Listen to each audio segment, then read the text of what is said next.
Good afternoon. It's Wednesday, the 31st of January 2018, just after 1 o'clock. Welcome to UK Column News. I'm your host, Brian Gerrish. With me in the studio, of course, Mike Robinson. Where'd the month go? Where did January go? I don't know. Several people, though, are more concerned with the question, will it stop raining? We don't know about that either. Yes. Well, we're going to start off with Theresa May visiting China today. Here she is on the way down the steps from, is that an RAF aircraft there, Brian? Probably that is the RAF, I would imagine. Right, Mike. I see. Okay.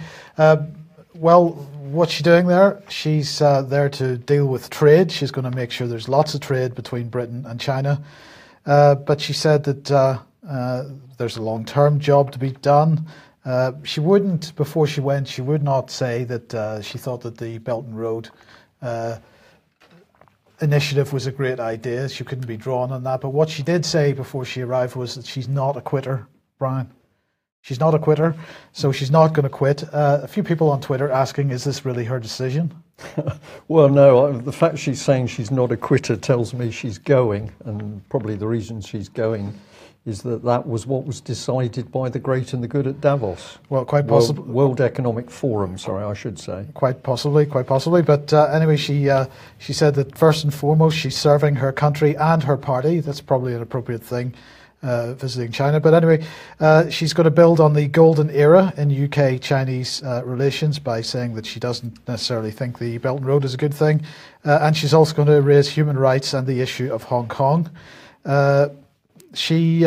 We don't have to worry though, because, we like to use this phrase, special relationship with the United States. We've got the golden era between the UK and China, and so she claims that she's going to come back with commercial deals totaling £9 billion, and not least in the area of education, because she was visiting Wuhan today already, and she said that she's making a commitment to extend UK-China maths teacher exchange program. That's good stuff. It's going to enable an additional 140 primary teachers from England to benefit from further training in China. That's probably needed, right enough. There's going to be an agreement to facilitate joint training of preschool staff. There's going to be improved UK-China information sharing on vocational education through more study exchanges. There's going to be the launch of a new English is Great campaign, promoting proficiency in English for more people in China. And she's also going to welcome a major new package of what they describe as commercial deliverables in the education sector, reinforcing the UK's position as a global leader in the field, she says. So that's £550 million of education deals, 800 jobs in the UK, she says, and £75 million export win for the UK biggest childcare provider. So this is all really good stuff. But in the meantime, she's complaining about the glut of Chinese steel on the markets.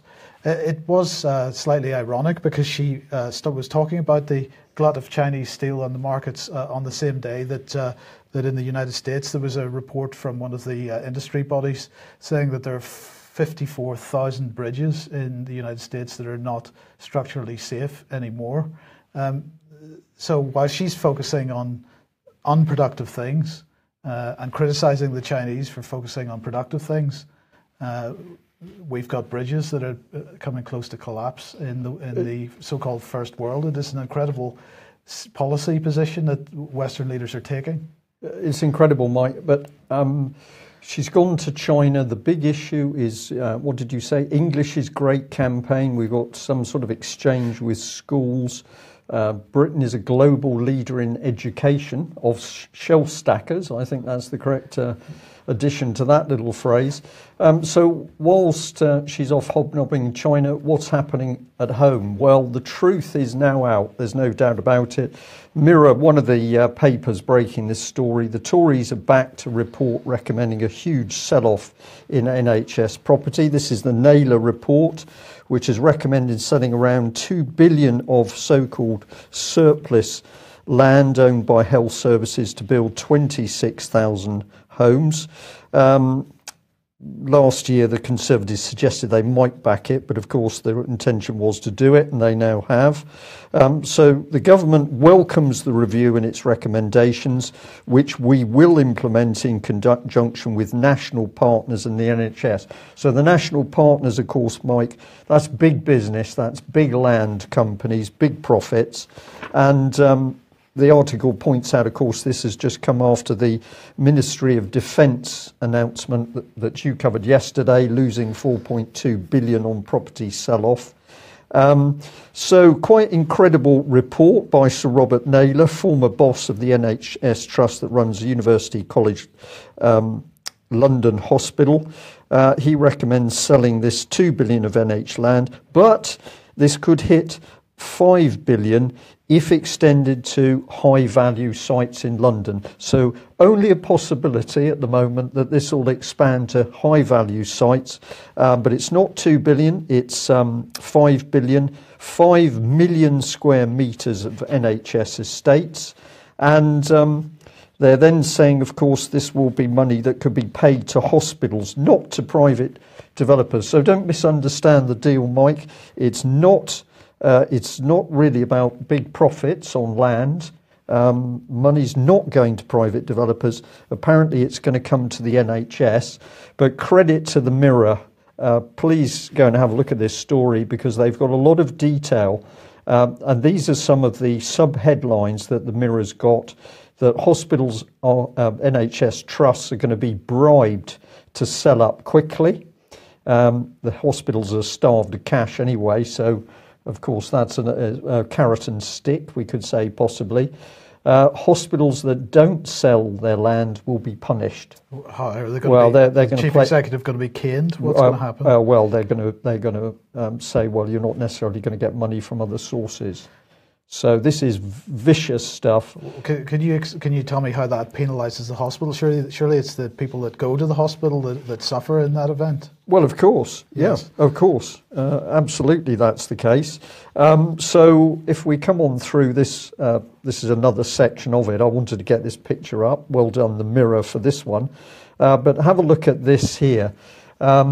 And finally, where we are now is blamed on NHS shake-ups and privatisation.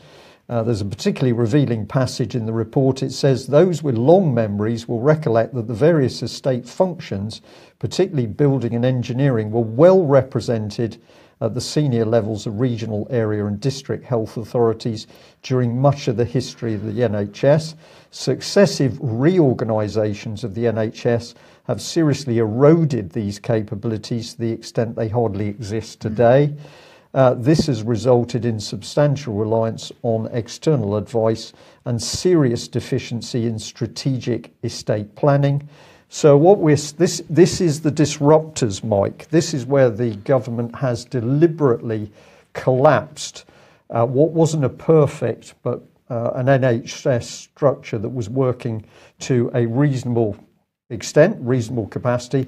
That was all infiltrated and deliberately collapsed so that we can now see NHS estate now being handed over to those property developers.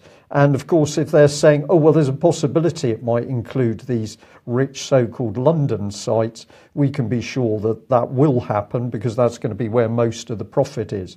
So this is outrageous stuff. Theresa May disappears off to China. Now we're seeing a real policy for Britain. I've got to bring this man back on screen. Local MP Gary Streeter, staunch Christian and Conservative. That may be an oxymoron to some people. But what does he say in a local paper? What did he say a few months ago? What is truth? Pontius Pilate is reported to have asked at the trial of Jesus 2,000 years ago. It seems like a pertinent question even today. I hear from lots of constituents who have all kinds of ideas that I consider to be untrue, ranging from a secret Tory plan to privatise the NHS to conspiracy theories. Mike, this is just unbelievable stuff. Is this man, is he just stupid? Is he incompetent? Or is it that he simply believes the rhetoric which comes out of his own party? I'm prepared to consider the possibility that he's simply covering up for the policy that he knows is being implemented at the moment. Yeah. And of course, as infrastructure is sold off in the NHS, the land will not exist to produce in the future, say, more local provision of NHS services. This is what the so-called cottage hospitals originally did. The average city would have at least one main hospital, but many smaller treatment centres.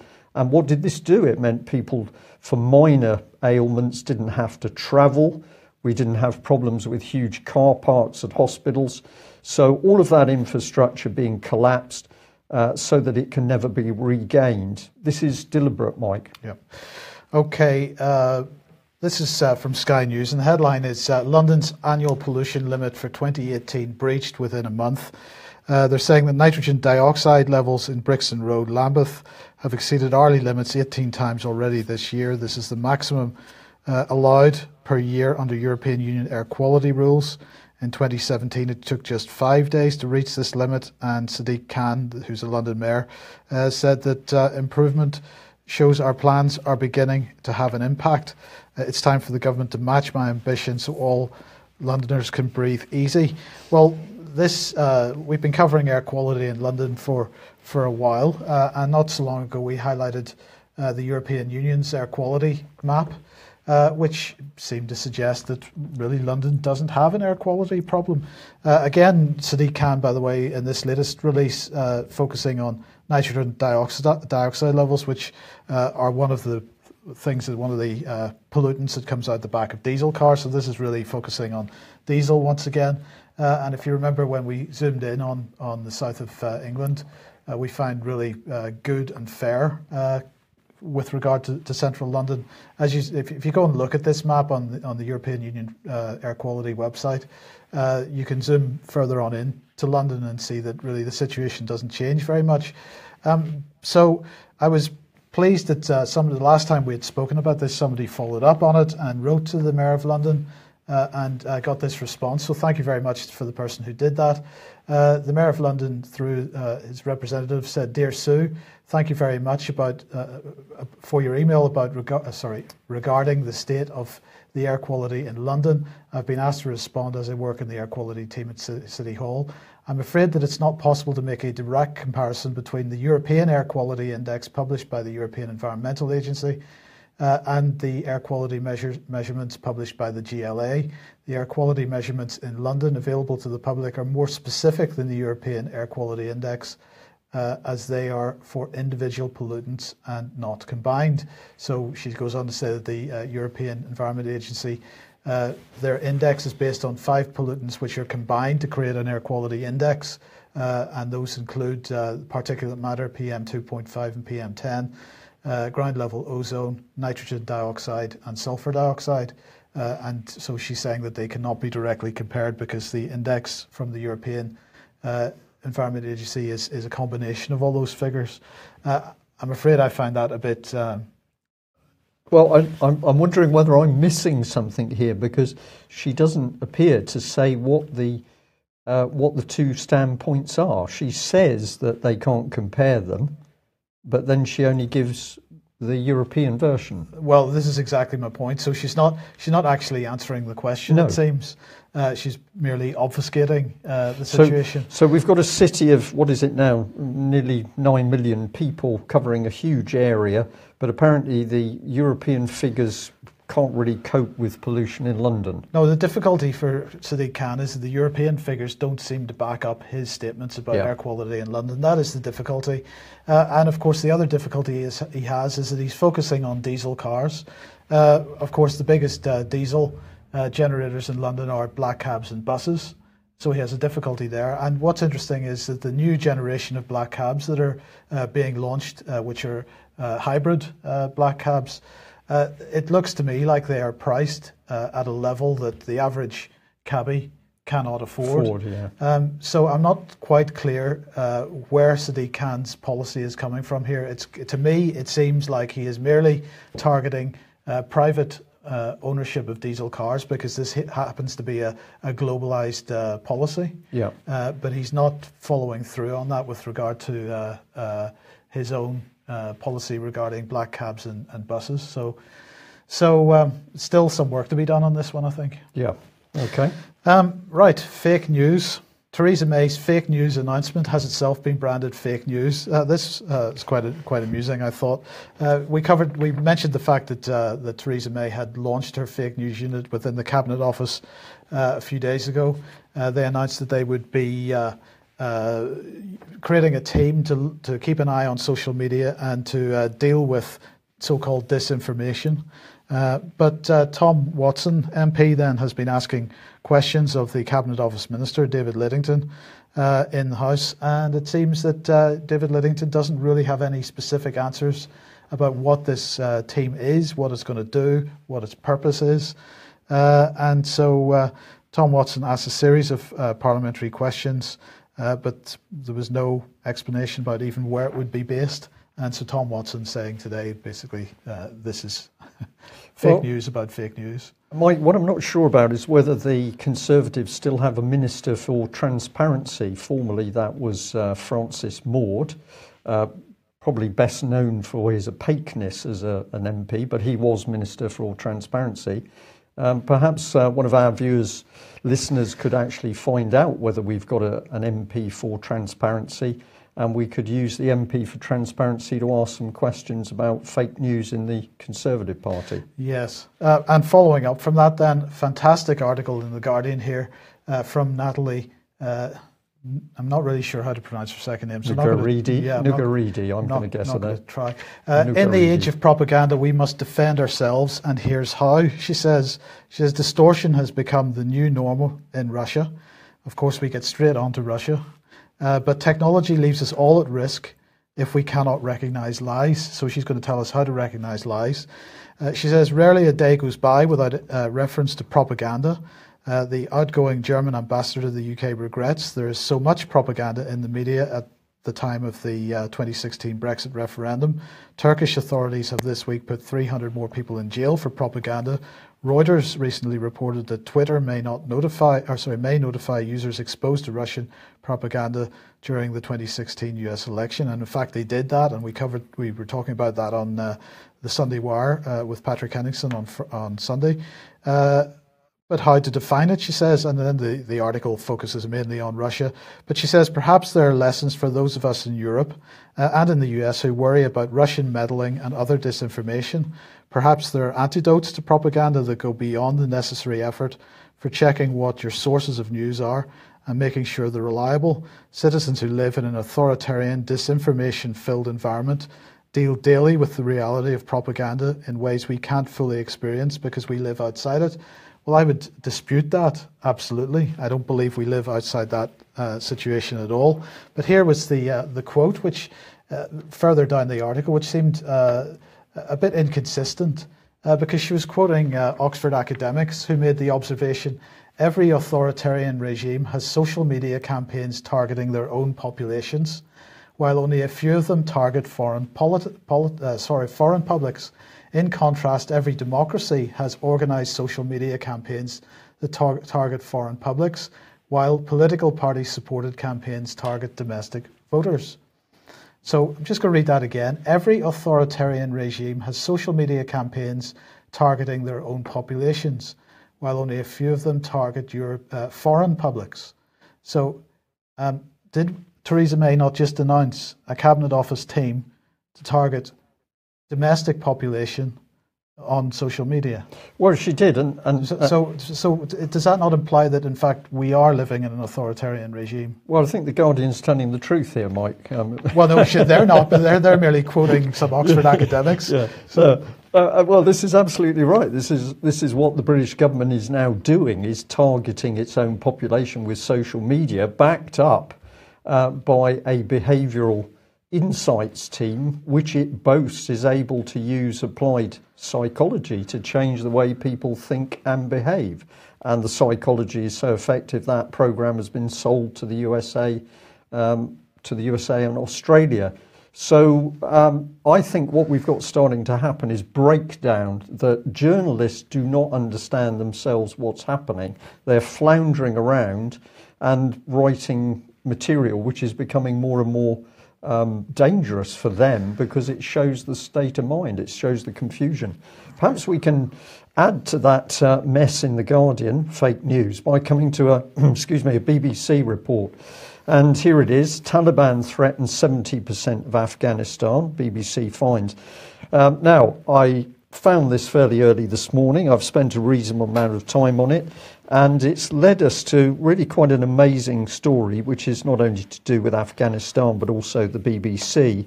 On screen, I've got Louise Adamu, who is one of the journalists who wrote this article, and the other gentleman there is Shoaib Sharifi.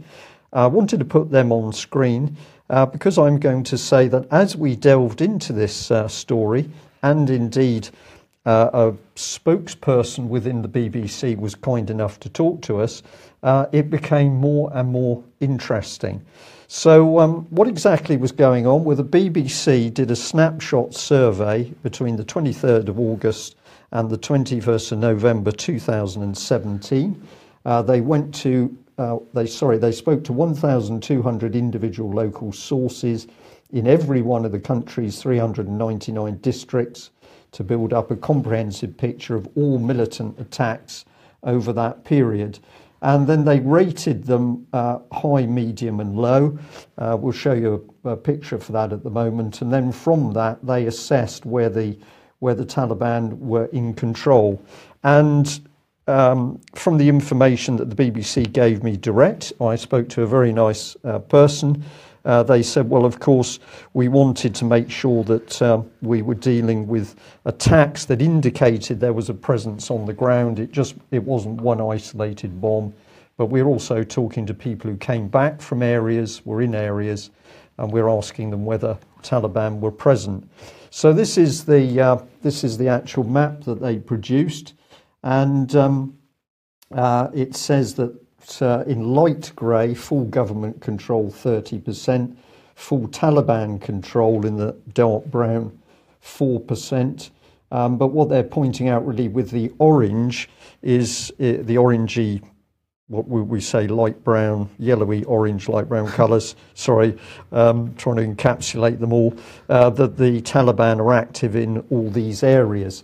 And this report has already sort of been challenged by the Afghani government. They're not particularly happy with it because they say we are in control of the country. But interestingly, it does tend to tie in with earlier military reports that was suggesting perhaps 40% Taliban control. So the point the article is really making in a pretty neutral way is just saying we've had a military presence in Afghanistan for many years, but we don't seem to have returned the country to a normal, calm, peaceful society. So let's have a look at this in a bit more detail, because I noticed that people were tweeting about this article. Some comments here. How much of Afghanistan do the Taliban actually threaten? 70%, way more than previously stated, the BBC finds. Amazing journalistic research. US and Afghan military recently spoke of around 40%. There's that 40% figure. But data in the latest SIGAR report is now being classified. So what they're talking about, it seems that within the military Afghan government circles, people now getting a bit shy about reporting what the actual situation in the country is. Now, this lady, Kate Clark, who works with the Afghanistan and Analyst Network, was used in the BBC article to quote and say, yes, we think that the research the BBC has done looks pretty accurate. So this is the lady's Twitter page, and I was fascinated by some of the dialogue here, if we bring it in. So Mr. Ashraf Hadiari said, everyone knows at BBC World, a government-funded entity, are biased in favour of the Taliban and its state sponsor. The timing of the report isn't surprising either. These maps and stats can always be manipulated to influence public opinion. Fake stuff. So that was a pretty hard response. This is the gentleman concerned. So it was interesting to see that he's Director General of Policy and Strategy, DCM to India in the past, Deputy Assistant National Security Advisor past. chargé d'affaires to the US. So, bit of an establishment man challenging a report that links back to the BBC. Little bit of confusion here. Yes. Now, of course, what's going on in Afghanistan is drugs. So you were talking about the Afghanistan Analyst Network. We are, and we'll get to that drug report. Here's the Afghanistan Analyst Network. It's an independent organisation. Please go and have a look at it to make your own mind up. I always have a look at the funders, and I was fascinated. We've got a lot of funding coming in from the Swedish government, but we've also got the UK Foreign and Commonwealth Office.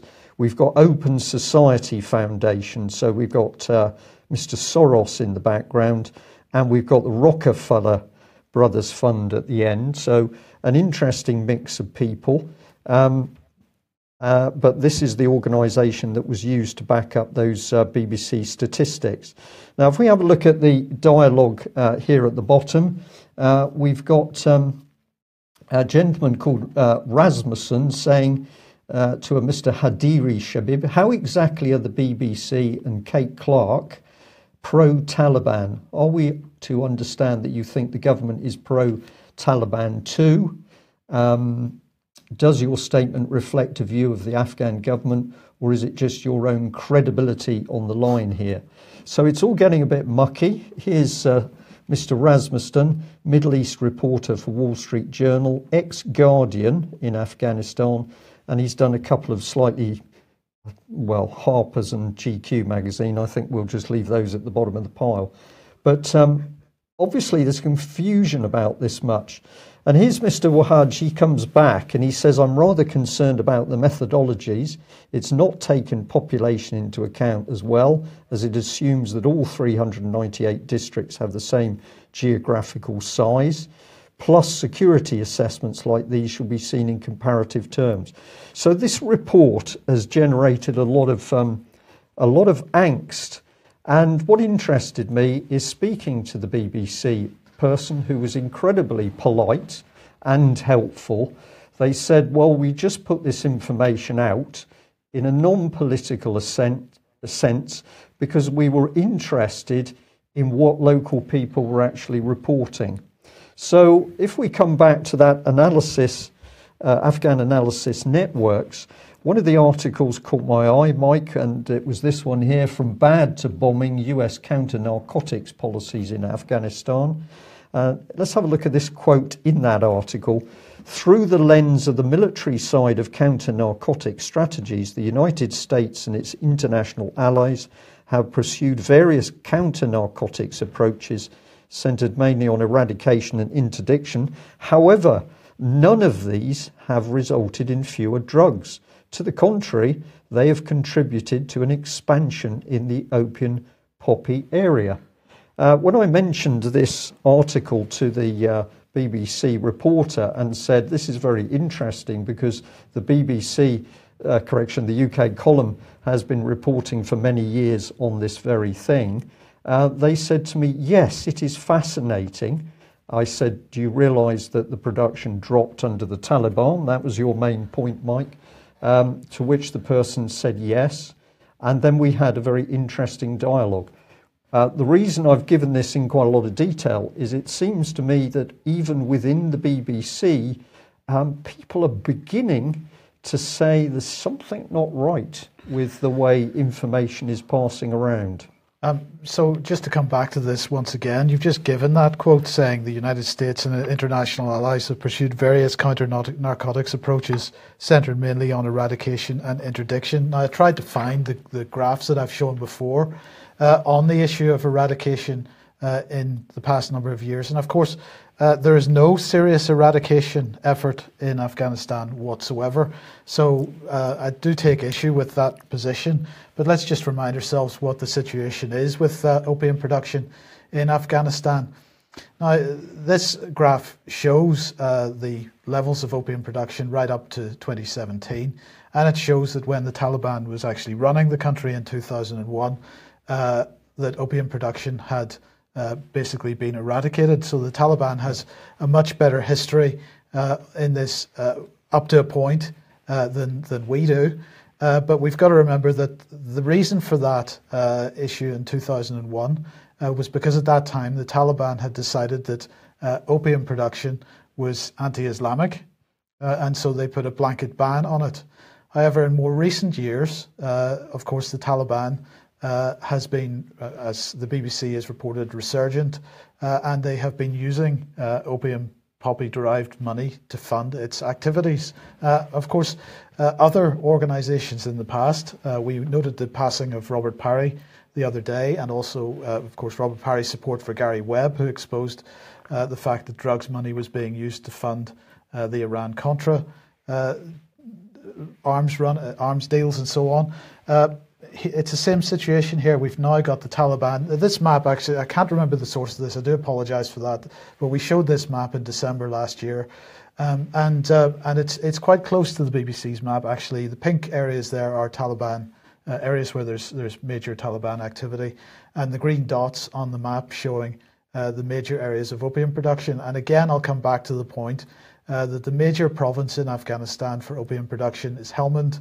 And of course, Helmand is the area that had been traditionally looked after by British troops and British foreign policy. So the situation is that 2001 opium production taken to almost nothing by the Taliban, because at that time they had decided it was anti-Islamic. They changed their minds on that when it suited them, because they've used it to fund their insurgency since.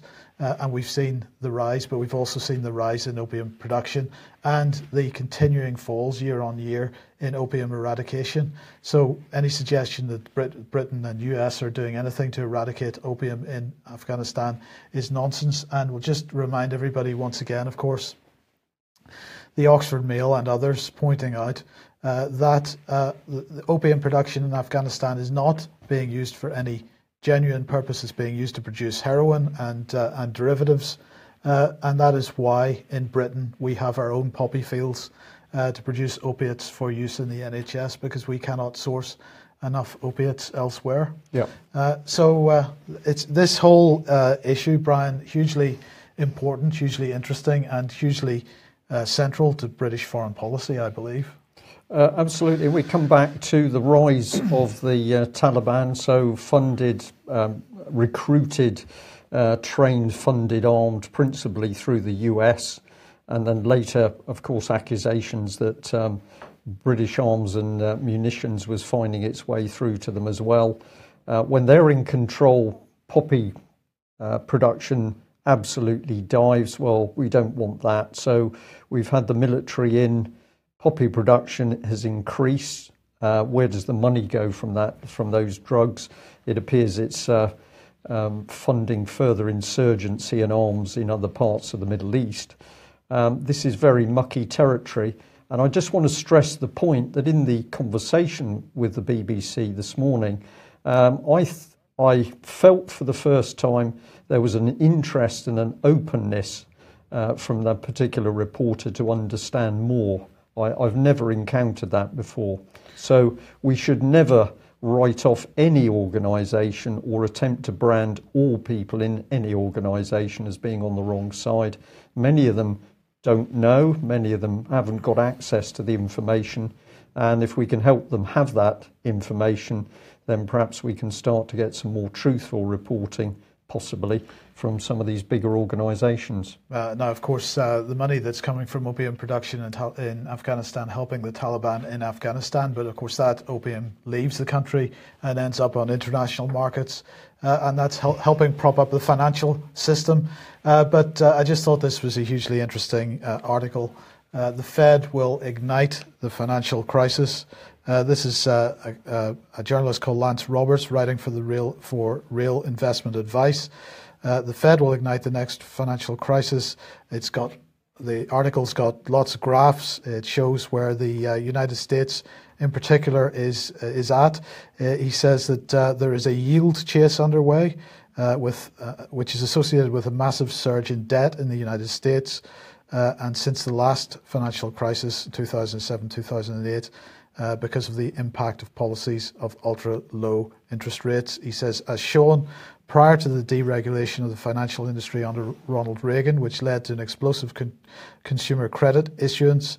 It required $1.25 of total system-wide debt to create $1 of economic growth. Today, it requires $3.83 to create the same $1 of economic growth, and he has that in emphasis. He says this shouldn't be surprising, given that debt detracts from economic growth as the required debt service diverts income from savings and productive investments, leading to a diminishing rate of return for each new dollar of debt. So he is putting this at the feet of the Federal Reserve System, and that their policies are going to ignite the next financial crisis. We don't believe that's too far down the road at this point. Nobody can ever say exactly when it's going to happen, but the signs are there. And perhaps we're seeing some of the signs with yet another major British company in distress. Capita has announced that it's issued another profits warning, first of all. It's issued plans to raise a further £700 million by issuing new shares. So it's going to dilute the shares that have been issued at the moment. And it's said that it's going to stop paying out a dividend. It's also been stealing money from the pension pot, but they believe that they haven't stolen quite as much money as they expected to have, because the pension deficit is going to come in below the £381 million that it announced in the summer. So again, pensioners suffering mainly from this, and as a result, well, before we came on air, Capita shares had fallen by 40%, and that had wiped £800 million off the stock market valuation for the company. Many people asking, is Capita going to become another Carillion? I'll just remind everybody the point about zombie companies, because one of the major problems with Capita is that it's servicing high levels of debt, and alongside this large pension deficit. And if you remember, the definition of a zombie company is a company which has an annual income, which is less than it needs to service that debt. Now, is Capita at that point yet? I don't think it's quite there yet, but clearly in distress. And as many people have been asking, including some people on the UK column forums, is it going to follow Carillion down the plug hole? It's quite possible.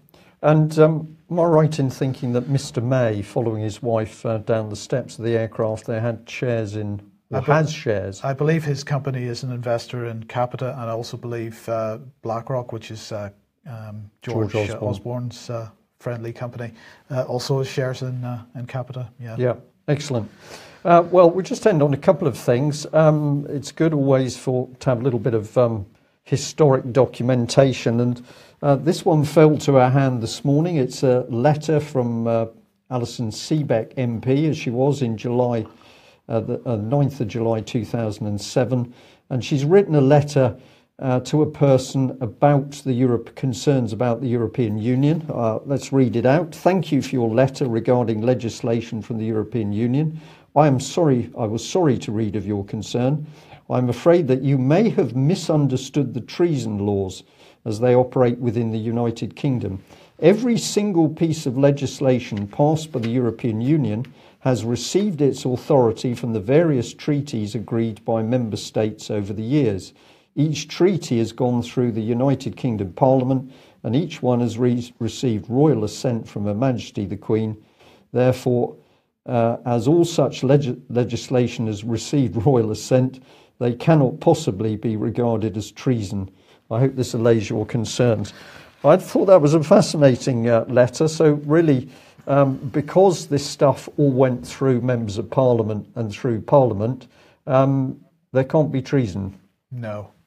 Okay. We think there can be treason, and we're very hopeful that in due course people are going to be tried for that treason, but we'll see how we progress on that. And lastly, I'm just going to pop this lady on screen. We had a very strange phone call yesterday where somebody called us and then left our own number as a number to call them back on. But we did track it down eventually, and the call had come from the office of Anne-Marie Trevelyan. Now, apparently this MP's got a little bit agitated because she's got some of her constituents asking questions about child abuse whistleblower Melanie Shaw, who, of course, the Conservative government is brutalising. I think we're into the 19th or 20th month, mainly of solitary confinement for 23 and a half hours a day.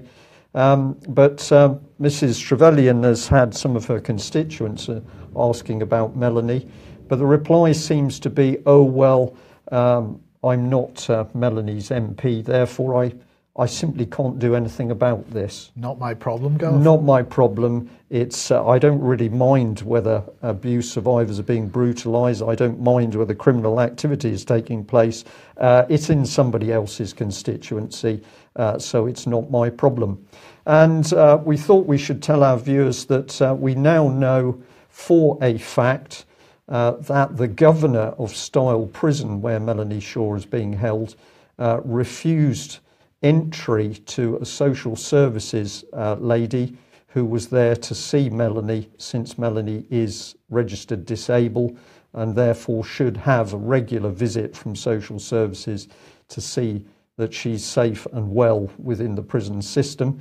But even though it was bitterly cold and raining, that social services lady was made to wait outside in the cold and rain for approximately 45 minutes until the governor of Style herself came to tell her, you will not be entering my prison.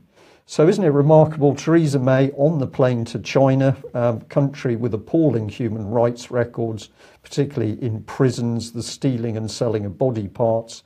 But back home, she's got the same system running, complete with a fake news outfit. Yes. There we are, the news for today. Thank you very much for joining us. I'd like to say once again thank you to that American audience. We've had some very good emails in. It's wonderful to see that we're there in Florida, we're there right away on the west coast to San Francisco and a number of other places in between. But as I said, if you can give us articles or point us at reports which indicate that similar policy is occurring in the US of A as to what's coming in UK, we'd like to see that. Thanks very much for joining us. Bye-bye. Bye.